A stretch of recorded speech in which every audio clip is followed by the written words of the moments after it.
ang munisipyo ng Mugat at ang silid ng Kababalaghan.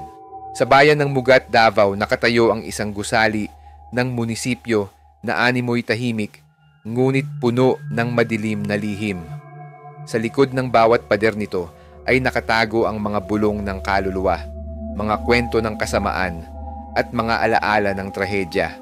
Maraming bisita ang hindi mapakali tuwing pumapasok sa lumang gusali, lalo na sa isang tiyak na silid sa ikalawang palapag.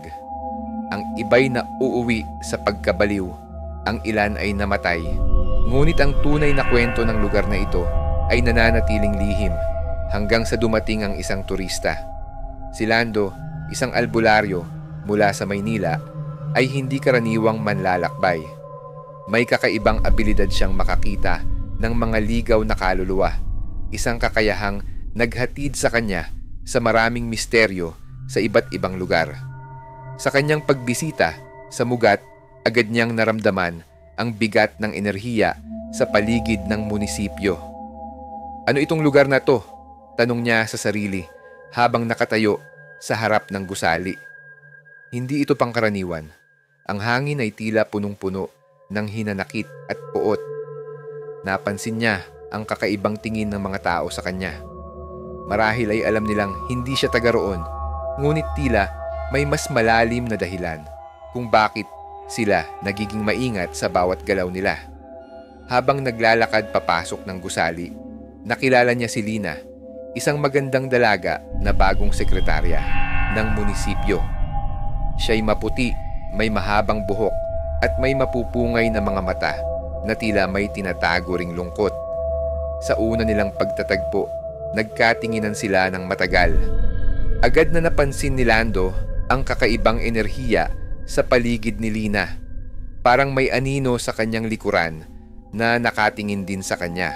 "Bagong salta ka?" tanong ni Lina. "Oo, turista lang ako rito," sagot ni Lando. Ngunit ang totoo, naramdaman na niya ang tawag ng misteryo mula sa gusali. Habang patuloy silang nag-uusap, napansin ni Lando ang mga pagbabago sa ugali ni Lina. Madalas itong tulala at may mga oras na tila wala siya sa sarili. Hindi nagtagal, napagtanto niya na si Lina ang susunod na bibiktimahin ng ligaw na kaluluwa sa munisipyo. Sa kanyang pagsisiyasat, nalaman ni Lando ang nakagugulat na kwento ng lugar. Ang ligaw na kaluluwa ay si Ruth, isang dalaga na ginahasa at pinatay ng dating mayor ng Mugat at ng kanyang mga tauhan. Ang kanyang bangkay ay itinapon sa ilog, ngunit ang kanyang galit at paghihiganti ay nanatili sa loob ng gusali kung saan siya pinagmalupitan. Isa-isa niyang sinasapian ang mga bisita upang maipasa ang kanyang puot, ngunit walang nakakaligtas sa kanyang galit. Nang malaman ni Lando ang buong kwento ni Ruth, nagdesisyon siyang hindi niya hahayaan na maging biktima si Lina. Ngunit alam niyang hindi magiging madali ang lahat.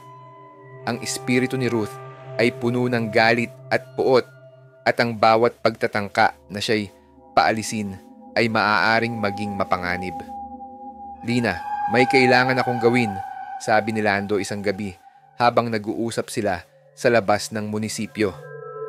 "Ano yon?" tanong ni Lina. Kita sa kanyang mga mata ang takot. "Iligtas ka mula sa kung anuman ang bumabalot sa iyo," sagot ni Lando.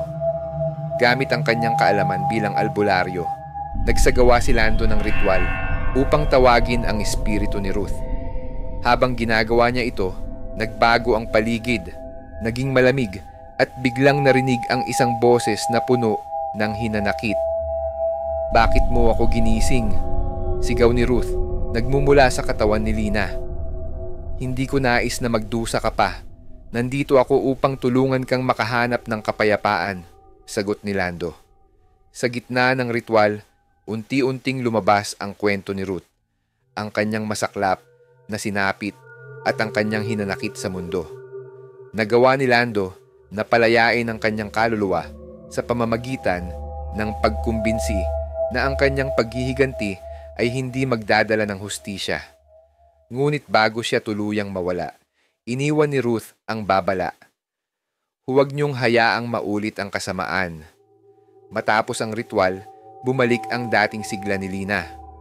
Ngunit sa kabila ng kanilang pinagdaanan, hindi nila maikakaila ang damdaming umusbong sa kanilang dalawa.